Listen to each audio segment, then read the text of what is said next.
Bonjour à tous, heureux de vous retrouver. On est content que vous nous accueilliez chez vous, dans votre salon, dans votre maison, derrière votre ordinateur. Bien, aujourd'hui, on va parler avec Alain Auderset. Bonjour Alain. Hello, bonjour. Tu vas bien? Ouais, la classe, c'est tranquille. Tu m'as parlé que tu travaillais dans un atelier. Tu fais quoi, de la menuiserie?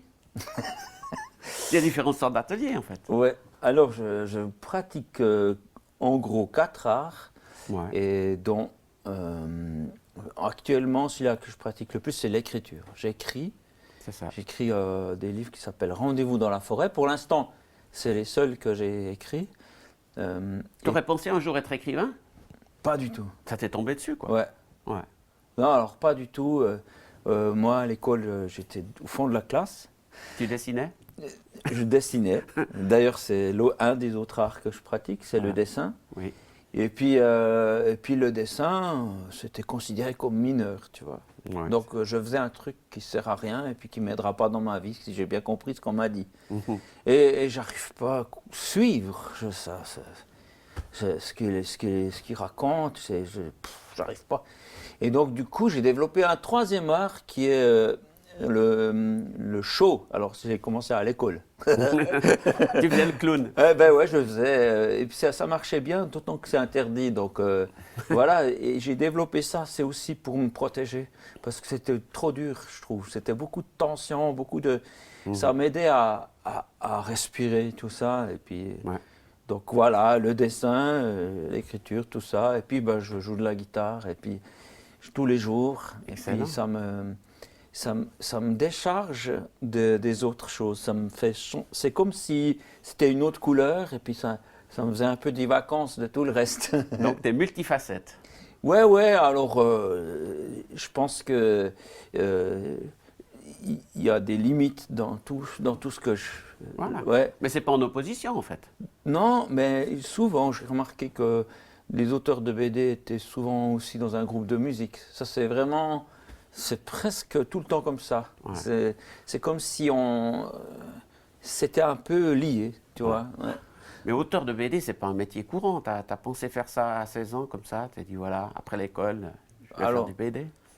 alors j'en ai rêvé, Oui. mais il y a la réalité qui vient et puis qui te dit que c'est pas raisonnable et puis On peut pas gagner sa vie avec ça. c'est des gens bienveillants autour de Oui. toi qui te disent que il faut faire un métier pour gagner sa vie, puis blablabla, puis que c'est ça qui compte et tout ça. Et ça part d'une bonne intention et tu en tires tout en te disant ben ouais c'est vrai. Et puis ceux qui arrivent vivent de ça, c'est des génies, enfin je sais pas quoi. Tu as une tendance, on a tous tendance à caricaturer les choses, Oui. soit en merveilleux, soit en terrible, mais on a rarement la réalité en face dans nos pensées, devant les événements, devant les gens. Donc, tu as fait un autre métier? Voilà, j'ai fait livreur, j'étais livreur chez mon père, qui était marchand de boissons. Jusqu'au jour où j'ai trouvé des bandes dessinées qui s'appellent Tournesol. Ouais. C'est des bandes dessinées qui parlent de Dieu. Alors, déjà, moi, Dieu, je n'entendais jamais parler, parce que je vis en Suisse. Mhm. C'est une sorte de tiers-monde spirituel, si tu réfléchis, parce que il y a des maisons, il y a tout, il y a de quoi faire un métier, tout le monde a des beaux habits et tout ça, et ils sont bien coiffés, toi. Mais du coup, ils ne savent pas où ils vont. Mais je ne savais pas, moi, où j'allais. Ouais. Oui, je savais que j'allais faire ce métier-là, que je devais faire ce permis-là, et faire ci, ça, mais pourquoi? Il n'y a pas un sens là derrière. Non, Ouais. non. Et quand j'ai trouvé les tournesols, puis que ça m'a parlé de Dieu, déjà je trouvais bizarre, je me suis dit si ça parle de Dieu, c'est que c'est une secte. Je me suis dit, ouais, qu'est-ce qui se passe là? Pourquoi? Parce c'est comme si c'était interdit en fait. Ouais. Tu as Donc, tu as lu ça en cachette, presque. Ben, un peu. Enfin, j'ai pas pensé. Je les ai pris chez moi, toi, puis Oui. j'ai lu, puis j'étais touché par que Dieu puisse exister. Voilà. Parce que pour moi, j'étais dans ces grosses églises en béton, là, en pierre ou je sais pas quoi, et puis pour moi, c'était du cirque, tout ça. C'était probablement pas le cas de ceux qui enseignaient le caté, tout ça, mais Tu n'arrivais pas à te rejoindre. Non, Ouais, ouais. je voyais pas. Je trouvais que, je sais pas, Elvis Presley ou Michael Jackson étaient beaucoup plus intéressants que ces vieilles histoires de gens qui n'existent plus, quoi. Ouais. Et puis, donc, du coup, voilà, là, tout à coup, on me dit, mais Dieu existe. Mhm. Alors, On ne te le dit pas, mais tu le lis en fait. je le lis, c'est Dans des ces témoignages, histoires. c'est des choses. Incroyable. Puis je me dis, mais non, mais c'est pas possible. Mhm. Mais ça se saurait. Ils en parleraient à la télé. Pourquoi ils n'en parlent pas? Oui. Et puis, cette télé qu'on prend comme critère pour savoir si une chose est vraie ou pas. Ouais. Alors que c'est pas le cas. C'est juste un regard focalisé sur certains événements et puis qui oublie tous les autres à côté. Et il oublie aussi, elle ne voit pas Dieu souvent. Oui. Ou bien si Dieu fait une chose, ils vont l'interpréter de manière à ce que ça rentre dans ce qu'on doit. Mais je ne veux pas les critiquer. On a peut-être tous cette tendance. Mais là, tout à coup, donc du coup, j'ai essayé. Mais c'est ça, en fait, c'est ça. Il faut arrêter de faire des théories. Ah, mais moi, je pense que c'est ci, que c'est ça. J'ai remarqué la plupart des croyances que les gens ont, ils les ont trouvées sur Facebook, dans un film d'Hollywood, puis ils ont vu, ah ouais, trop bien, moi, je pense que c'est ça la vie. Puis en fait, tu dis, mais mec, qu'est-ce que tu vis en réalité, quoi? Ou ils répètent ce qu'on leur a dit peut-être. Ouais, ou des trucs qui semblent stylés, puis Ouais. ah ouais, moi j'aime bien ça. Puis en fait, c'est comme s'ils ils allaient dans un magasin et ils disent ah, mais je croirais bien à la réincarnation. Tiens, ça, c'est pas mal, ça permet de faire des conneries, puis de se rattraper. Puis on cherche, mais non, mais. Chacun prend ce qui lui plaît. Ouais, quoi. mais c'est pas forcément c'est pas parce que tu prends un truc que c'est vrai. Ouais. C'est pas parce que Puis là, moi, je lis, on me dit, on peut parler à Dieu, il existe. Wow. Bah, Choc. ben ouais, d'abord je me dis non, mais. Puis ils insistent, tu vois. Puis je me suis dit, mais ça a l'air sérieux quand même. Et puis ils insistent, ils parlent de la Bible, je sais pas trop ce que c'est. T'en avais même pas eu. Si, j'en ai vu Ouais, une de temps fois en dans temps. une église. Voilà. C'est une sorte de grimoire, quoi. C'est un sorte de gros truc, là. Enfin, voilà, tout ça. Ça fait de la poussière Ben, quand je tu sais pas, l'ouvres. je sais pas. Mais du coup, j'ai essayé. Ouais. J'ai fermé ma porte, puis j'ai dit salut, bonjour. Est-ce que c'est bonsoir, suivant dans quelle dimension il est? Et voilà, je m'appelle Alain, puis je me dis, mais est-ce qu'il sait que j'existe? Est-ce que j'ai déjà pensé qu'il pouvait y avoir un être supérieur parce que c'est évident, tu vois cette nature, tu vois tout ça, tu te dis, mais purée, mais Il y a quelque chose enfin, d'autre. moi, genre, on m'en parle pas, mais je suis pas con quand même. Regarde. C'est quand même dingue. Mais je sais pas, je n'ai pas de nom, je sais rien du tout, rien. Puis je me suis dit, est-ce qu'il sait seulement que j'existe? Est-ce qu'on n'est pas, genre, finalement, abandonné? Oui. Voilà, l'expérience fonctionne, et puis on n'est plus là. Et puis, du coup, quand je dis à Dieu,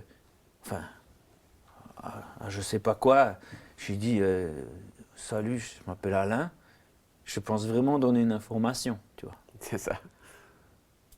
Est-ce que Dieu m'a entendu? Je crois que c'est comme si... Tu l'as senti. Non, Non. rien du tout. Rien senti. Tu l'as vu. Que dalle, rien du tout. Bon. Puis j'ai réessayé, Ouais. je me suis dit, mais peut-être que je dois attirer son attention. Et puis voilà, puis j'ai enfin retrouvé une Bible. Oh, quelle histoire. J'ai écrit un bouquin, il est gros comme ça, pour raconter tout ce qui s'est passé. Mais j'ai enfin trouvé une Bible. Il n'y en avait pas à la bibliothèque de Bienne, quand même. Il faut que vous sachiez que ça n'existe pas là-bas. Ben, peut-être maintenant, Peut-être. ça a changé, mais Ouais. voilà. Et puis, du coup, voilà, quand j'ai trouvé la Bible, je l'ai lue, puis il m'a parlé, ça m'a parlé. J'ai senti quelque chose. J'ai une résonance, c'est la première fois que j'ai senti mon âme. Parce qu'il y a... Une autre dimension. Ouais, j'ai senti... Là, il y a un truc qui était déjà là, mais que je n'ai pas capté, ou que je ne savais pas ce que c'est. Mais là, tout à coup, ça vibre, quoi. Ouais. Puis petit à petit, on a fait connaissance, quoi. Petit à petit, on s'est approchés l'un de l'autre, quoi. Voilà, c'est ça. Et puis, c'est vite devenu une histoire presque d'amour, quoi. Tu vois, je ne sais pas comment dire. Puis tu commences été maintenant à la touché par lire, ça. à la comprendre alors. avec le temps? Mais sûrement complètement à côté, parce que j'ai commencé avec l'Ancien Testament, la loi, et je me suis dit, oh purée.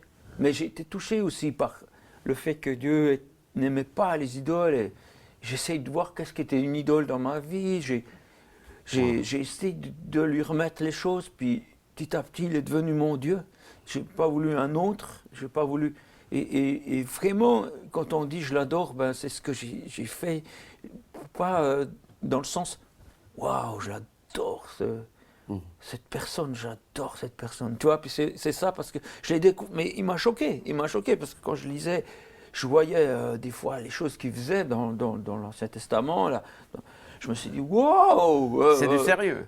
Ouais, je sais pas trop. Il n'a pas la mentalité de ce que je vois autour de moi. C'est quelqu'un de particulier, tu vois. Ouais. Puis j'ai appris à le connaître petit à petit, comme ça. Puis quand j'ai compris ce qu'il avait fait en Jésus, qu'il est venu, j'ai pas tout capté tout de suite, mais qu'il est venu, qu'il a pris apparence humaine, et puis comme il a donné sa vie pour nous. Mais moi j'ai pleuré.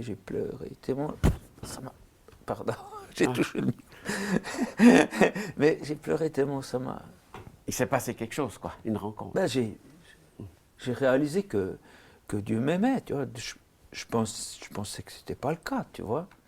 Puis là, je réalise, mais je ne peux plus jamais dire de ma vie qu'il ne m'aime pas. Il s'est donné sur une croix, il a donné son fils sur une croix pour nous, pour moi. Ouais, incroyable. Ouais, alors du coup, voilà, j'ai découvert Dieu. Je suis assez souvent trouvé refuge dans la forêt. Ouais. Tu es loin de chez toi, tu n'as pas un copain qui peut venir, quelqu'un qui te demande un service, ou je sais pas quoi, tu es loin, il n'y a personne, il n'y a rien. Il y a ce côté dangereux aussi. Suivant où tu es, si tu tombes, tu as un malaise, il n'y a personne. Il y a juste Dieu, et puis ça me plaît. Ça me plaît, cette prise de risque aussi un peu d'aller peut-être dans des rochers, dans des endroits, pas pour me mettre en danger, mais pour admirer ce qu'il y a autour de nous. C'est là, c'est autour de nous, c'est merveilleux. Et on ne le voit pas souvent. Et là, tout à coup, je vois cette nature. Et je découvre aussi Dieu, il est là aussi. Mais on ne le voit pas parce qu'on est occupé Par plein de trucs. Oui, on veut perdre du poids, parce qu'on a besoin d'être aimé, et puis parce qu'on veut être apprécié. On fait tellement de choses, on fait ci, on fait ça, et on ne voit plus, on est focalisé finalement, sur nous, et on est en prison de ce qu'on ne sait pas, de ce qu'on sait, de ce qu'on croit savoir. Et alors en fait, l'univers est énorme autour de nous. La beauté des choses, et puis aussi Dieu, voilà. Puis ben voilà, c'est comme ça que j'ai rencontré Dieu, que j'ai décidé de le servir avec la bande dessinée. Voilà. Et puis ben, quand j'ai eu l'âge de plus de 40, je ne sais plus comment c'était, Un petit bout. et j'avais beaucoup de souffrances, des choses dans la vie me faisaient souffrir, et j'ai écrit, puis j'ai senti que ça me faisait du bien. Et j'ai trouvé ce que j'écrivais, je me suis dit, mais c'est pas mal. Hein. Puis j'ai aussi écrit, ouais, pardon. Tu as écrit à d'autres et puis Oui. ils ont vu que c'était bien, ou ça les a touchés. Ben, les gens me disent, mais raconte, tu as dit que tu passais dans tel média, dans telle télé, dans tel journal. Qu'est-ce qui s'est passé? Alors je racontais. Voilà. Et puis les gens ont commencé à s'abonner pour recevoir de mes nouvelles. Puis alors que je me disais, mais ils ne me connaissent pas, pourquoi ils veulent mes nouvelles? Enfin bref, puis ça s'appelait une lettre de prière. Donc je me suis dit, ben, comme ça, ils en parlent à Dieu, et puis on reste en contact, c'est super. Ouais. Et puis ben voilà, donc du coup, j'ai écrit, et puis une fois dans la forêt, le Seigneur il me dit, ben, on va prendre tout ça, puis on va faire un livre. J'ai dit, Seigneur, mais moi je t'obéis, mais qui c'est que ça intéresse? C'est nos histoires à nous. Puis écoute, je le fais, parce que je pense que tu sais ce que... Quand j'ai sorti mon premier livre, Rendez-vous dans la forêt, j'ai cru que vraiment, j'ai pensé, c'est la bêtise du truc qui va faire couler mon atelier. Ouais. Parce que tu as dû investir de l'argent. Ben tout oui, ça ouais. Coûte tout. Ouais. Puis souvent, l'argent que je n'ai pas, donc si je ne peux pas le payer, c'est la fin. Je n'ai pas de réserve. Ouais. tout ce que j'ai fait, là, c'est souvent, j'ai tout investi. C'est tout ce que j'ai. Donc, si ça rate, si un seul livre rate, eh ben je peux faire couler tout. Et puis, du coup, j'ai pensé que c'était la bêtise du siècle, quoi. Mais voilà, je l'ai sorti. Parce qu'en plus, je l'ai proposé à des éditeurs qui m'ont dit que ça ne marcherait jamais, que c'est inintéressant. Je me dis, bah oui, je sais bien, on me l'a dit toute mon enfance à l'école. Tout ce que je ne suis pas fait pour écrire ou pour ça, ou je sais pas. Enfin quoi, écrire, j'ai toujours aimé, mais c'était bourré de fautes d'orthographe, quoi. Et puis, donc ça fait une mauvaise note. Mais du coup, j'ai vu des gens touchés. C'est ça. Je décris ma relation avec Dieu, ce qu'on vit, avec l'humour, ou avec ce que je suis, quoi.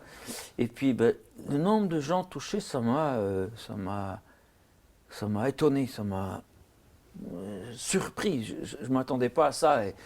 Et là, bon, ben, voilà, j'ai sorti 4 tomes.